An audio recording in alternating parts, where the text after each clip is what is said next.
So what's up wrestle fans, welcome to wrestle X bulletin. तो guys, night of champions PLE होने में अब एक हफ्ते से भी कम का टाइम बचा है और नाइट ऑफ चैंपियंस के लिए जिस तरह का बिल्डअप अब तक हम लोगों ने देखा है, उसकी वजह से 5 शॉकिंग मोमेंट हम लोगों को नाइट ऑफ चैंपियंस PLE में देखने के लिए मिल सकते हैं। तो कौन से हैं वो 5 शॉकिंग मोमेंट, ये जानने के लिए वीडियो को एंड तक देखना और चैनल को जरूर सब्सक्राइब कर लेना ताकि रेसलिंग न्यूज के साथ साथ ऐसी इंटरेस्टिंग वीडियोस भी आपसे मिस ना हो। और अब बिना देरी के स्टार्ट करते हैं लिस्ट।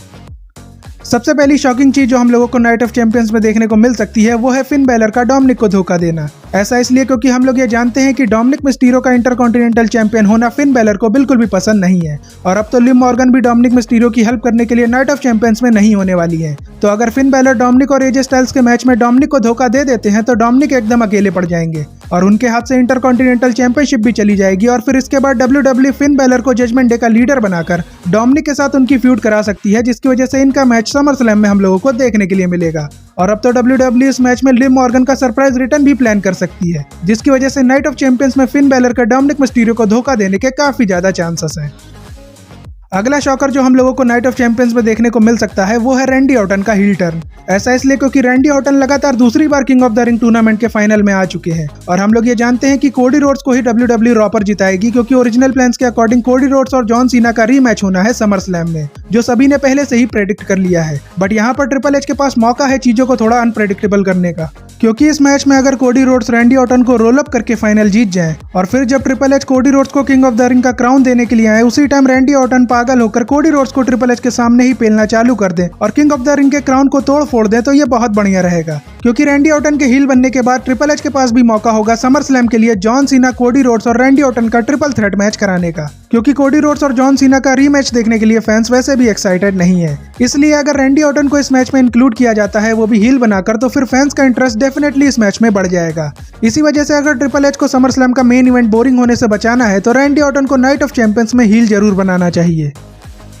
अगला शॉकर हम लोगों को नाइट ऑफ चैंपियंस के मेन इवेंट में डेफिनेटली देखने को मिलेगा, क्योंकि स्मैकडाउन के शो पर जॉन सीना और रॉन किलिंग्स यानी कि R-Truth के मैच में जॉन सीना ने चीप शॉट से वो मैच एंड कर दिया था, जिसकी वजह से रॉन किलिंग्स जॉन सीना से अपना बदला नहीं ले पाए थे। और इसी वजह से CM पंक के साथ मैच में जब रेफरी गिरेगा और जॉन सीना अपनी बेल्ट से CM पंक को मारने जा रहे होंगे, तो उसी टाइम ऐसा हो सकता है कि रॉन किलिंग्स एक बार फिर जॉन सीना के ऊपर अटैक कर दे और उन्हें चीटिंग करने से रोक ले, जिसका फायदा उठाकर ऐसा भी हो सकता है कि CM पंक ये मैच जीत जाए, जिसकी पॉसिबिलिटी ना के बराबर है, क्योंकि ऐसा भी हो सकता है कि जॉन सीना को बचाने के लिए ट्रेविस स्कॉट या फिर लोगन पॉल इस मैच में आ जाए, क्योंकि जॉन सीना को भी पता है कि Ron killings money in the bank की तरह नाइट ऑफ चैंपियंस में भी उनके मैच में इंटरफेरेंस कर सकते हैं और मनी इन द बैंक की तरह जॉन सीना ये मैच हार ना जाए, इसलिए हो सकता है कि जॉन सीना ने भी इस बार अपने साथ बैकअप रखा हो।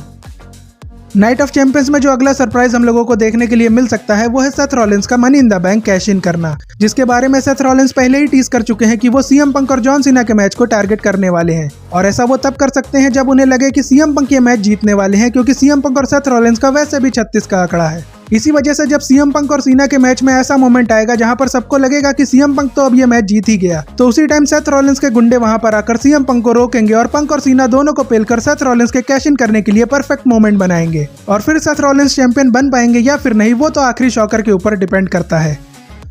और आखिरी शॉकर वो है जिसका इंतजार हम फैंस को काफी टाइम से है, क्योंकि वो शॉकर या सरप्राइज और कोई नहीं बल्कि है रोमन रेंस। ऐसा इसलिए क्योंकि हम लोग ये जानते हैं कि रॉ आफ्टर मेनिया में सेथ रॉलिंस और ब्रॉन ब्रेकर से मार खाने के बाद से रोमन रेंस गायब हैं और मनी इन द बैंक और उसके बाद वाली रॉ पर उन्हें रिटर्न कर लेना चाहिए था, बट ऐसा नहीं हुआ, जिसकी वजह से ऐसा लग रहा है कि रोमन के रिटर्न को सेथ रॉलिंस के कैश इन के लिए ही बचा के रखा गया है। और इसी वजह से CM पंक और सीना के मैच में अगर सेथ रॉलिंस कैश इन करेंगे तो उनका कैश इन फेल करने के लिए वहां पर रोमन का रिटर्न होगा और उनके इंटरफेरेंस की वजह से ऐसा हो सकता है कि ना सिर्फ सेथ रॉलिंस का कैश इन फेल हो जाए, बल्कि जॉन सीना भी उस मौके का फायदा उठाकर अपनी चैंपियनशिप को रिटेन कर ले, जो कि जॉन सीना के रिटायरमेंट टूर के लिए काफी इंपॉर्टेंट है, क्योंकि अगर रोमन रेंस ही जॉन सीना के फाइनल अपोनेंट होने वाले हैं तो WWE इस मोमेंट को भी बाद में स्टोरी लाइन में ऐड कर सकती है। और देखा जाए तो रोमन रेंस के रिटर्न करने से एक तीर से 2 निशाने लग जाएंगे, क्योंकि एक तो जॉन सीना समर स्लैम तक चैंपियन बने रहेंगे और सेथ रॉलिंस का कैश इन फेल होने से सेथ रॉलिंस और उनकी फैक्शन की राइवलरी रोमन रेंस के साथ और भी ज्यादा पर्सनल हो जाएगी, जिसकी वजह से ट्रिपल एच को रोमन रेंस का रिटर्न नाइट ऑफ चैंपियंस में करा ही देना चाहिए। तो देखते हैं कि नाइट ऑफ चैंपियंस में इनमें से कौन सा शॉकिंग मोमेंट हम लोगों को देखने के लिए मिलने वाला है। बाकी इसी के साथ ये वीडियो यहीं पर एंड होती है, बट जाने से पहले आप चैनल को जरूर सब्सक्राइब कर लेना और वीडियो को लाइक शेयर करना मत भूलना। बाकी आपसे मिलते हैं नेक्स्ट वीडियो में, तब तक के लिए good bye and see you soon.